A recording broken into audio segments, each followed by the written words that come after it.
And now to growing tensions in the Korean peninsula. North Korea has test-fired strategic cruise missiles, and 4 of them. This was on Thursday, its third such test in a week.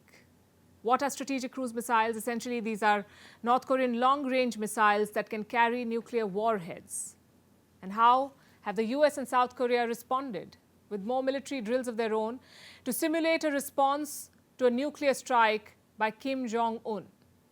They've conducted what they call tabletop exercises. The war games are well and truly on in the Korean peninsula. With this, North Korea has launched itself into global headlines again. This was a missile test, a strategic cruise missile test. 4 such missiles were fired towards the Sea of Japan. The missiles are called the Hwasal-2. They're nuclear capable. And with this test, North Korea has sent another warning to its rivals, South Korea and the United States.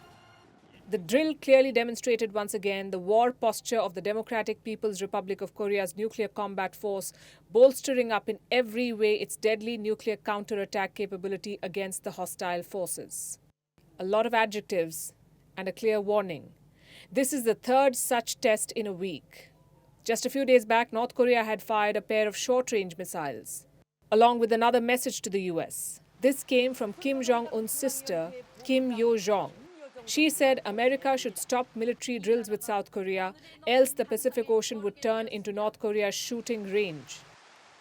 Just before this, Pyongyang had tested an intercontinental ballistic missile with a range of more than 5,500 kilometers, one that could carry a nuclear bomb. It's clearly an escalation, and it's part of Kim Jong-un's bucket list for 2023.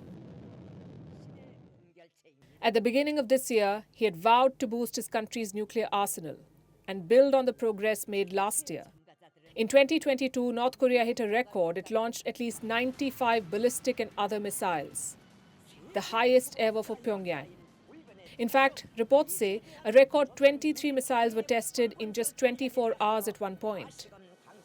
How are the United States and South Korea responding? With more drills.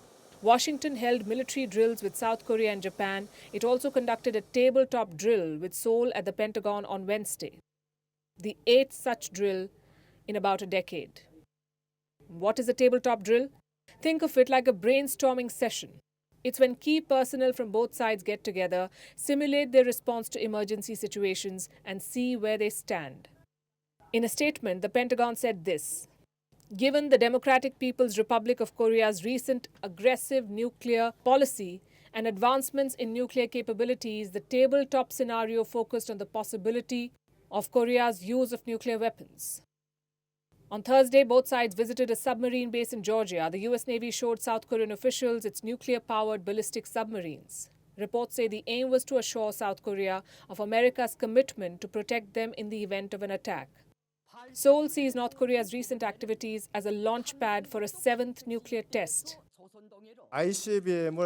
North Korea's intercontinental ballistic missiles have not been launched at a normal angle so far.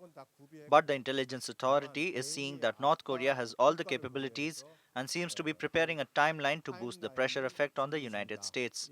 There is a possibility for a 7th test, which would be essential to complete the miniaturization and lightening of weight of nuclear bombs. The concerns are not without basis. North Korea continues to make progress. Its nuclear inventory is growing. Despite the pandemic, the food shortages and the power crises, Kim is keeping Seoul, Washington and Tokyo on their toes.